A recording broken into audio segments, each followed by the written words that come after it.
Hey there, ladies and gentlemen, welcome back. This is HD StarCraft, and I'm here to sing you a song. Not really, I'm here to bring you guys another game of StarCraft 2, and it is going to be another one with TLO, aka Game of Drones. He's going to be the blue Zerg at the bottom left-hand corner, and the map is Daybreak. And his opponent is going to be Siwy and Kaval. And once again, as I reiterate before, I don't know if this is a ladder partner, I don't know if this is a pro gamer in disguise. It could be pain user for all I know. Who cares? It is Siwy and Kaval though, and it actually could just be a player who's really good on ladder and one of TLO's best buddies. We'll have to see what happens. Protoss versus Zerg here on Daybreak, classic matchup. And once again, I want to encourage you guys to all check out heynicebeard.com because you can see TLO with his awesome beard that he's growing out right now. I'm really very much looking forward to seeing him at the next live event because I didn't catch him at IPL 4. And come to think of it, I'm not sure if he came out to IPL 4 or not, but I didn't catch him there, so hopefully I see him at the next event. But Siwy and Kaval here, we'll see if he can do a better job than his other counterpart, who dropped the Game of Drones, aka TLO, in the last game I casted. Once again, guys, this will be the last game I cast for today, Sunday, and then hopefully tomorrow I will have some more videos coming out for you guys. Once again, want to thank you all for all the support. Make sure to subscribe if you guys get a chance. I'm at youtube.com/HDStarcraft. And if you guys want to follow me on Facebook and Twitter as well, that's also at HDStarcraft. And I'll keep bringing you guys some high professional StarCraft 2 games with my commentary as long as you guys enjoy it. We do have a pylon block from Kaval here. And, you know, that's pretty common. Protoss players will usually do that. We'll see, though, if Kaval now has the, I don't know what the word for this is, but I guess wherewithal to go ahead and block the third hatchery from coming up. In fact, he's already placing the probe over there. And, you know what, if I play Protoss, which like I said, I'm planning to start playing Protoss and Terran a lot more, I would just block all the hatcheries, man. Just throw a pylon at every potential node here, just to be as annoying as possible. In fact, Game of Drones... I gotta stop calling him that. TLO here has decided to block the enemy Nexus from coming up. Love it. That's what you gotta do, man. That's what you gotta do as Zerg against Protoss. I can tell you a lot of Protoss players find this extremely annoying as well, and you just gotta dish that medicine right back in their face. So nice job by TLO to block it and then return with his drones. And or his drone, and maybe get that back home to mining safely. Now, what is TLO going to do about this location? If Kaval, I don't know how to pronounce his name, if he blocks this one with a pylon as well, will he do it? Will he do it? Do it! He does do it! And now what will TLO do? Where does he expand to? It's very, very irritating, and of course, the only thing you can do is wait for your Zerglings and your Queens to come out. Kill off this pylon, which most Protoss players will usually not. Oh! What the heck is going on here? A couple of Zerglings from TLO able to make their way inside the main. TLO making way more Zerglings than I thought. I thought he only made the traditional 4, but he decided to run in with 4 more, and now he's inside the Protoss main base. And he's killed off 2 workers. Will he be able to get any more worker kills? Do note, he has claimed the natural. He's attempting to claim the 3rd. And right now, it is a game of probes, not a game of drones. He's got to kill as many probes as possible. And this already is doing so much indirect damage. I'm so surprised that Kaval is leaving this many probes on auto attack. This is really a mistake here. You just got to send the rest of your probes to mine. Get your mining going because you've already suffered huge economic losses from that.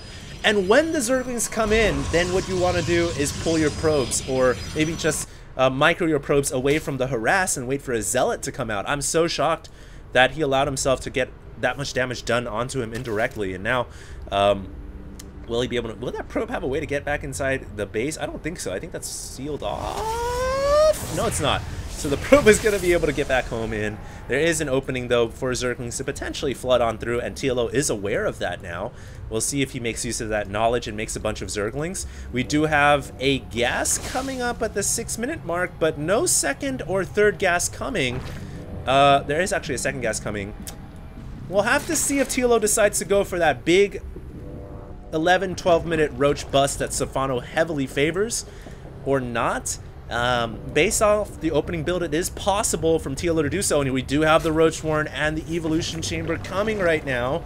So things could certainly be going that way. He's going to have to make a lair with his next 100 gas, and he's going to need to get another geyser as well.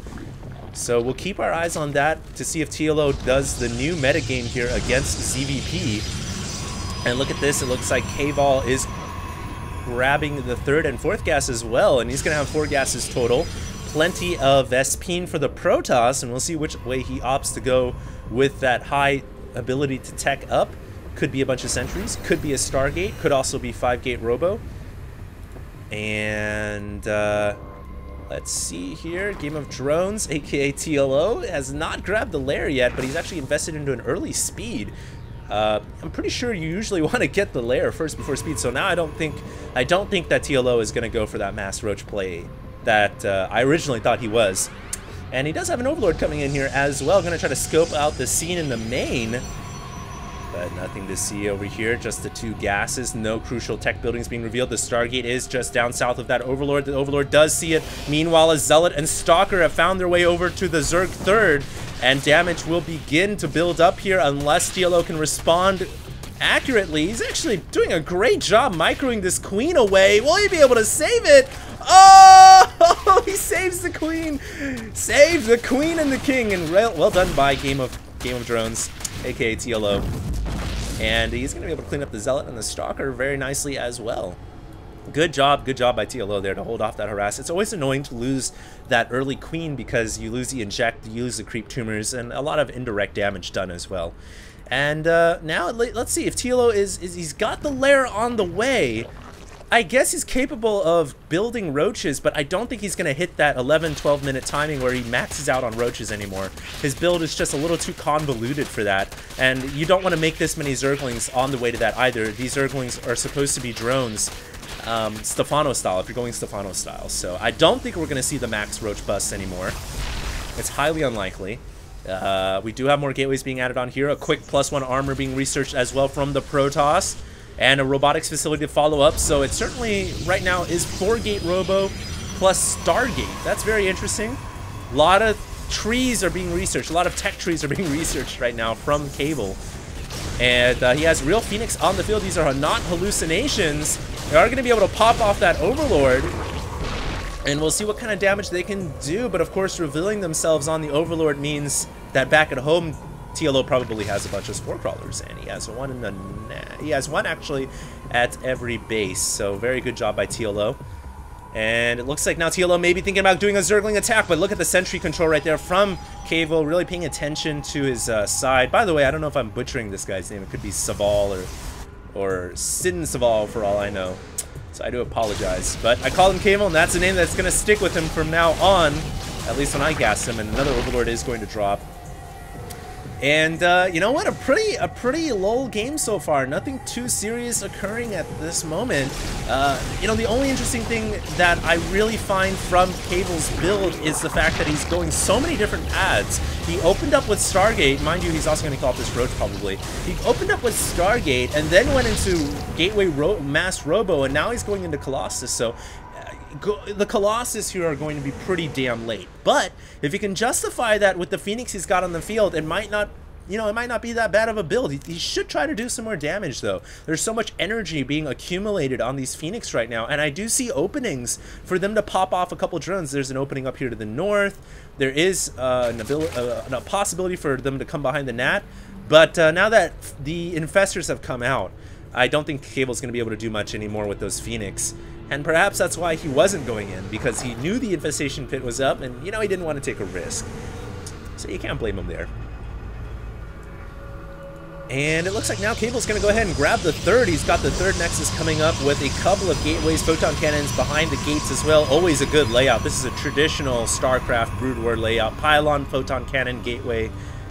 And that's pretty much impenetrable against enemy Zerglings. I don't know what the heck happened here. Bunch of blood being spilled for some reason. No idea why.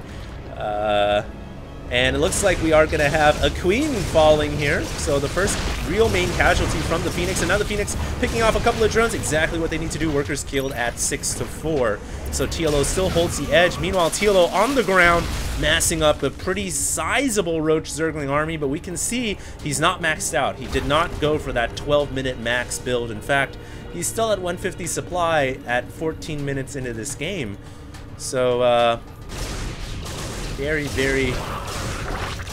interesting, and it looks like a couple of infestors coming in here, launching a few fungal growths. Gonna be able to catch a couple of these Phoenix under the Spore Crawler. Very nice job, Matilo trying to make an attack here, but the first Colossus on the field, and this is a difference from the last games that we casted in that ZVP on Ohana. We didn't see a Colossus at all. This time we're gonna see the more traditional Colossus and how TLO is going to cope with Colossus. The second one is on the way. I believe Thermal Lance has not started yet. Well, I'll check for you guys, but Game of Drones here going for an attack.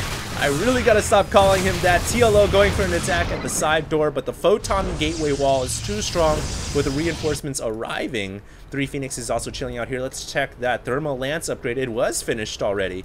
So the Colossus now have the extended range. Of course, going to help so much against a Roach Zergling composition. TLO is going to want to rush up to Hive right now. In fact, his finished hybrid, he's going to need Greater Spire. Greater Spire is being morphed right now from the regular Spire.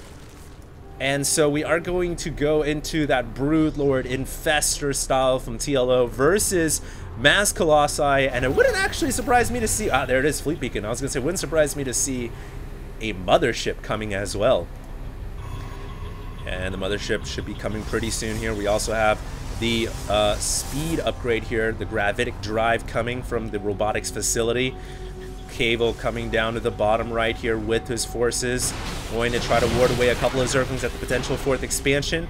Actually, I'm a big fan of just expanding over here if you're Protoss or Terran, as opposed to expanding here. I think this is much harder to hold this location because it's so far away from your forces that a Zergling counter can be devastating. And now that there's a burrowed Zergling there as well, we'll see if Cable commits to expanding down here. Does he have an observer with his army? He does not have an observer with his army. I don't see it anywhere nearby. And in fact, I don't know, his one observer is actually chilling over here. So it's making its way across the map right now. Here are some roaches though from TLO. And TLO actually finding himself in a bit of a precarious spot. He's gonna be pincered in on all sides. He's gonna lose a lot of roaches here. I'm not too sure what TLO is trying to do. Maybe clear up some supply so he can make more Broodlords. That's possible because he is maxed out, but we'll see if he can take down a couple of probes before the roaches fall. And he's behind the mineral fields right now. He's gonna get a couple of probes, pushing his numbers up to 11, and the roaches are going to fall as a result. Now we can see on that production tab to make up for the lost roaches, Corruptors and more Broodlords. So it does look like TLO was attempting to clear up capacity for more Broodlords. But, you know, his army is not that good looking at all. Only 5 Broodlords. He's going to need to make all these Corruptors into more. He's going to need at least 10. And he's going to also have to save some space for Corruptors as well, because there is a Mothership on the way. Cable coming in here with a Warp Prism. And that was immediately deflected by the anti-air here. And it looks like a nice control from that Queen will keep it alive. Meanwhile, TLO coming in with Zergling Harass once again. Can pick off a couple of probe kills. That's always handy dandy, but there is reinforcements arriving. Of course, that is nice for TLO as well, because now the warp gate cycles have been used defensively, and they cannot be used offensively on this attack here. And oh my god, TLO gets all of his infestors cut off, but he gets beautiful fungals out, and he burrows to try to run away. I think he kept his infestors alive by burrowing. That was very nice reaction from TLO. And just on the spot, really, on the fly, you know, oh my god, my infestors are in trouble, what do I do? Most players spaz out, but TLO just burrowed underground. Very nice, quick reflexes to keep most of his infestors alive. And the fungals, I think, helped keep the Protoss at bay as well. As this little Zergling run by, the TLO then proceeded to burrow some Zerglings as well. So the Protoss is going to have to bring something back there, like a cannon. And do note, guys, there is a Mothership on the way. Psionic Storm also coming at the same time. Lots of upgrades coming. In fact, it's going to be that good old massive Mothership ball versus the Broodlord Corruptor ball here. I don't know what Blizzard is thinking of when they said they're going to take out the Mothership, because I certainly think it has found its home in Protoss versus Zerg. It's used so often now, and it's a great unit to watch. Hopefully they keep it around. There are some Zealots attacking this hatchery. No response from TLO. And one hatchery will fall, but it's nothing too serious. Actually, here comes TLO. He's going to flood in with some Zerglings. Now's a good opportunity to check the upgrades. 3-1 on the Zerg ground. 1-3 on the, I believe that was 1-3 on the Protoss ground. 1-2 actually. And let's check the Zerg Air at 0-1. So there are your upgrades, but of course we do have a 1-2 for our air carapace and ground melee also finishing up as well. So it's a pretty close race here for the upgrades, but here's that mothership. There it is. And what Protoss typically want to do at this point is wait. They want to wait for their mothership to accumulate 100 energy before going into combat. In fact, 200 energy is better than 100, because then you get 2 spells instead of 1.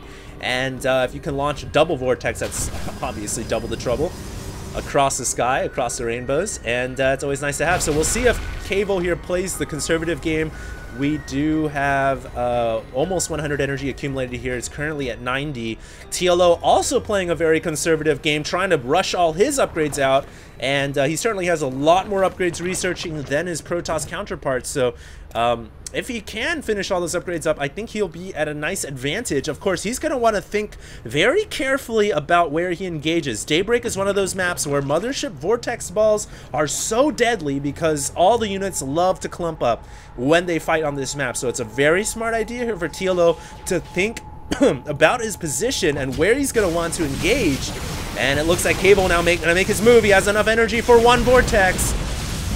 And my computer beginning to lag once again. Of course, I do apologize, ladies and gentlemen. I will try to have this fixed ASAP. Will the battle happen? It doesn't look like it will. So the THX early theatrics just a little bit too early right there. But I'll bring up the special effects board in a second. Here we go, a bunch of Overseers coming out from TLO, opting to go. Obviously, it's important to get a lot of detection here because that mothership can provide cloak. We also have 4 Stargates on the way from Cable. Is he going to make a switch into carriers as well? It didn't work out too well for the last Protoss that tried that against TLO. We'll have to see. And, oh, that queen. Oh, that queen! Just ate every single possible type of laser color to the face. Very, very painful death. And here we go. TLO going in with some of his Broodlords. He's a nice spread of Broodlords as well. That is really good from him. Now, oh, the Vortex goes down, catching some of the Broodlords and Corruptors and some Infestors. And here comes the Archons. They're going in. TLO's got to make up his mind now. What is he going to do? He's got to keep the Infestors out of the Vortex Ball, ready to fungal when everything comes out. Everything's about to come out here. Good transfuse from TLO to keep his units alive at the same time as well. Now he can fungal. He's transfusing the Corruptors as well. And I don't know where the fungals were, but it looks like Cable's going to win the battle on the ground. Those Colossi in the background have been lasering all day long here, and the Stalkers continuing forward. But what TLO's doing a brilliant job of, oh, nice storm. What TLO's doing a brilliant job of is having these Spine Crawlers to fall back to, and Cable might want to be careful about how far he extends. Surprisingly, TLO kills off all the Colossus. How did TLO manage to do that? I don't believe it. TLO kills off all the Colossus, TLO remaxing almost instantly, and now the creep spreads. And Cable is in a lot of trouble here. I think TLO's going to take another battle win. I don't know how Cable's going to hold on this attack now. The Broodling's beginning to rain down onto the Nexus, and Cable has no Colossi. He's trying to remuster up a desperate mothership now, but it's a long ways away from home. And that Nexus is going to definitely drop down. Cable has no option but to abandon it. And the creep is spreading. The swarm is coming right now, and it is coming closer and closer and closer. And I don't know what the Protoss can do about this. The Zerg now currently on the doorstep, on the verge of knocking down the front door. Cable not paying attention to the Colossus. Oh my god! Loses one for free. I guess not for free. He did kill a couple of Zerglings, but that was pretty much for free. And now Cable switching into Void Rays, trying to go into the Death Ball mode, but look at all the eggs spawning. The infested Terrans are coming, and your worst nightmare has come true. It looks like TLO is going to crush this Protoss army with absolute impunity. And Zerg so strong. Great way to end that game. And I know exactly what I'm going to look at here, guys, in that last battle. That was the Battle of Champions. And let's go ahead and rewind it just a little bit here. I'm sorry, guys. I promised I wouldn't sing the song. But, alright, let's see here. So, TLO gets some of his units Vortex. Not the best Vortex in the world, obviously. Could have caught a lot more. I'm going to put the speed on normal here, but with the lag I have, it's pretty much on minus X2 slow. And here we go. You can see Cable trying to send the Archons in. Nice job. He loses the mothership, though. And really, it was a great spread from the Zerg player. Now, at this point, I thought for sure TLO was in deep doo-doo land. Of course, he had crawlers to fall back to, but we can see even Cable feeling confident. He blinked forward. But TLO was actually really smart. He saved enough energy for a fungal, knowing the Stalkers would blink forward, I guess, and then fungling once the Stalkers blinked. That was really, I don't know if it was crazy or not by him, but it was nice. And what happened overhead, this was the reason why Cable lost, was losing, let me go ahead and rewind. Losing those Colossus was the main reason why he lost his battle, because we can see that these, look at the transfuse, double transfuse. In fact, is that a triple transfuse going off right there? From TLO, that was right after the vortex ended, and we can actually rewind and take a look at that. Oh, the wonders of technology. Now, keep your eye on the corruptors. TLO knows whoever wins the air battle here, if he can kill off all the Colossi, he will win this battle eventually. And when everything came out, we can see the Corruptor hit points here. They were actually pretty full, but they began to drop because of the Archon shots. So TLO extending the life of his Corruptors there. Look at those brilliant transfuses amidst the chaos below. And knowing full well, if you can keep these Corruptors alive, which he did, then these Colossus were going to fall. And unfortunately, what Cable wasn't paying attention to, he was paying attention to the bottom of the battlefield here. He wasn't paying attention to the north side. And because of that, he wasn't microing the Colossus away. What he needed to do here, what the Protoss should have done, was either bring the Stalkers up to kill off the Corruptors, or bring the Colossus down underneath the cover of the Stalkers. And because the Protoss didn't do either of those things, he lost this Colossus, proceeded to lose the next one, and that was pretty much it. Once you lose all your Colossus, you have nothing. You're nothing without your Colossus as Protoss, and TLO was able to just kind of run away with it from there on out. So that was a really nice battle from TLO. Good decision making. That's what makes him such a fearsome Zerg and a Terran. That's what makes him such a good StarCraft 2 player. So hopefully you guys enjoyed this broadcast. Let me know what you guys think. You know, your comments below are always read. Also, make sure if you guys get a shot to subscribe. I'm on youtube.com/HDStarcraft, as well as Facebook and Twitter. And I might bring you guys some more TLO replays. We'll have to see in the near future what I decide to do. Let me know what you guys think you want to see. And we'll be back. We'll be back with more videos in the near future. Hope you guys enjoyed your Sunday and your weekend. This is HD, signing off.